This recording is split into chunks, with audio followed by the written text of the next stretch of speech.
Patriots, it is my unique honor to address you on this day. This is the third anniversary of our nation's independence, both as the president of our dear country and simply as a fellow Nigerian. On this solemn yet hopeful day, let us commend our founding fathers and mothers. Without them, there would have been no modern Nigeria. From the fading embers of colonialism, their activism, dedication, and leadership gave life to the belief in Nigeria as a sovereign and independent nation.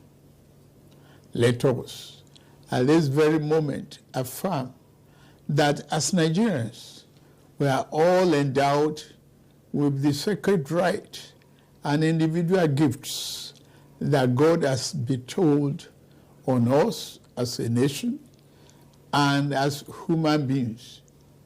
No one is greater or lesser than the other. The triumph that Nigeria has achieved shall define us. The travails we have endured shall strengthen us, and no other nation or power on this earth shall keep us from our rightful place and destiny. This nation belongs to you, dear people. Love and cherish it as your very own. Nigeria is yours. Nigeria is remarkable in its formation and essential character.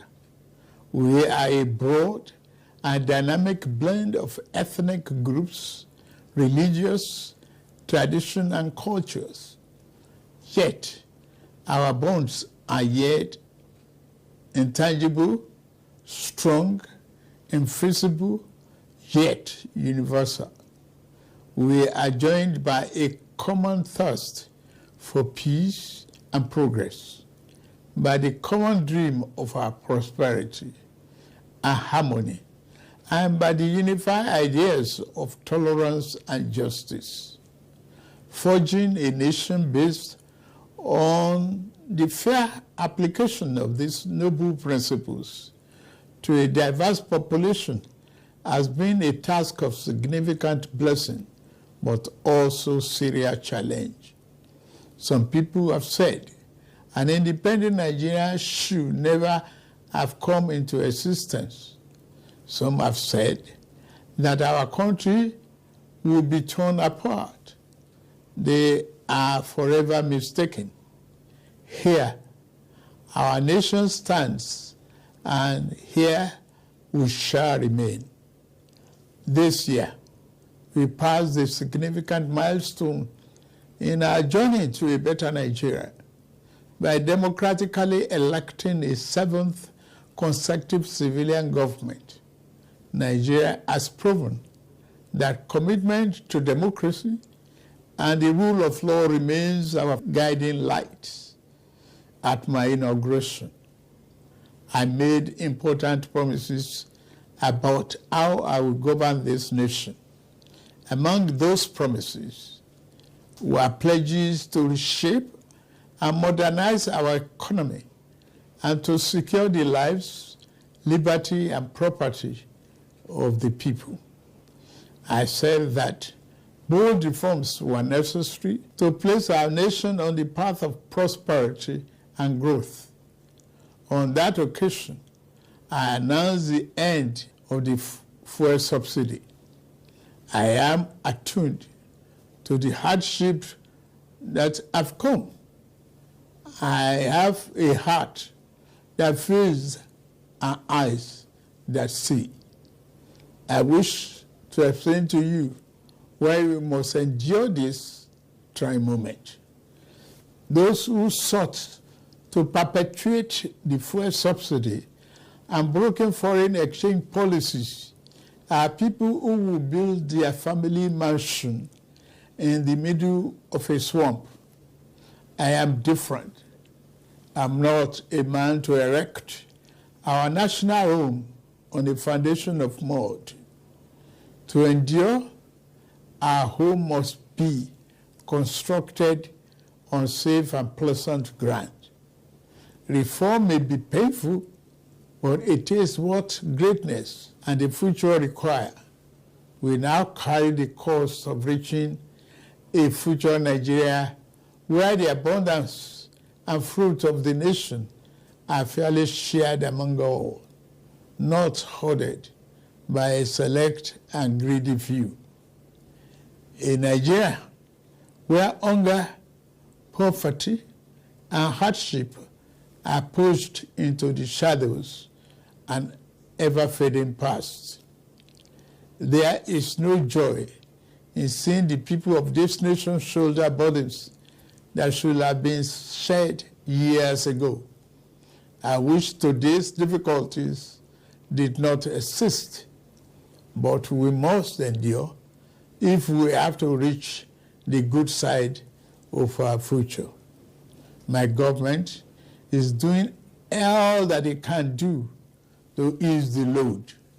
I will now outline the path we are taking to relieve the stress on our families and households. We have embarked on a several sector reform to stabilize the economy, direct fiscal and monetary policy to fight inflation, encourage production, ensure the security of lives and property, and lend more support to the poor and the vulnerable. Based upon our talks with labor, business, and other stakeholders, we are introducing a provisional wage award increment to enhance the federal minimum wage without causing undue inflation. For the next 6 months, the average low-grade worker shall receive an additional 25,000 naira per month. To ensure better grassroots development, we set up an infrastructure support fund for states to invest in critical areas. States have already received funds to provide relief packages against the impact of rising food and other prices. Making the economy more robust by lowering transport costs shall be key. In this regard, we have opened a new chapter in public transportation through the development of cheaper, safer, compressed natural gas, CNG, buses across the nation.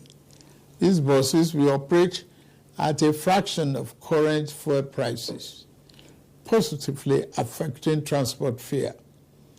The new CNG conversion kits will start coming in very soon, as all hands are on deck to fast-track the usual lengthy procurement process.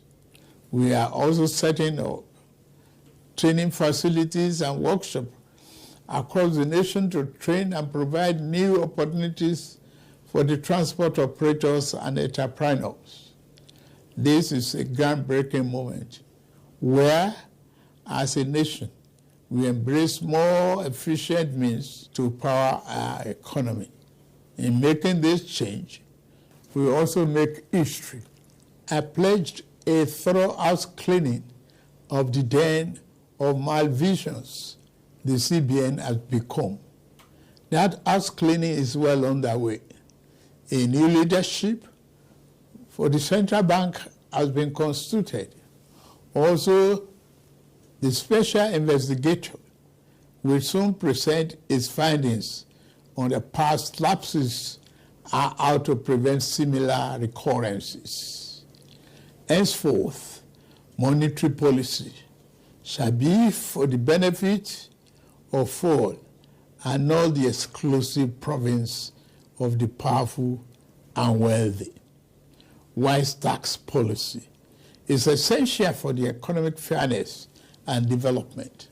I have inaugurated a committee on tax reform to improve the efficiency of tax administration in the country and address fiscal policies that are unfair or hinder the business environment and slow our growth. To boost employment and urban incomes, we are providing investment funding for enterprises with greater potential. Similarly, we are increasing investment in micro, small, and medium-sized enterprises. Commencing this month, the social safety net is being extended through the expansion of the cash transfer programs to an additional 15 million vulnerable households. My administration shall always accord the highest priority to the safety of the people. Inter-service collaboration and intelligence sharing have been enhanced. Our service chiefs have been tasked with the vital responsibility of rebuilding the capacity of our security services. Here, I salute and commend our gallant security forces for keeping us safe and securing our territorial integrity. Many have paid the ultimate sacrifice. We remember them today and their families. We shall equip our forces with the ways and means needed to perform their urgent task on behalf of the people. We shall continue to make key appointments in line with the provision of Constitution and with fairness towards all men, women, youth, and physically challenged shall continue to be given due regard in these appointments. May I take this opportunity to congratulate the National Assembly for its role in the quick takeoff of this administration through the performance of its constitutional duties of confirmation and oversight. I similarly congratulate the judiciary as a pillar of democracy and fairness. I also thank members of our dynamic civil society organizations and labor unions for their dedication to Nigerian democracy. We may not always agree, but I value your advice and recommendations. You are my brothers and sisters, and you have my due respect. Fellow compatriots, the journey ahead will not be navigated by the fear or hatred. We can only achieve our better Nigeria through courage, compassion, commitment as one indivisible unit. I promise that I shall remain committed and serve faithfully. I also invite all to join this enterprise to make our beloved nation into its better self. We can do it. We must do it. We shall do it. I will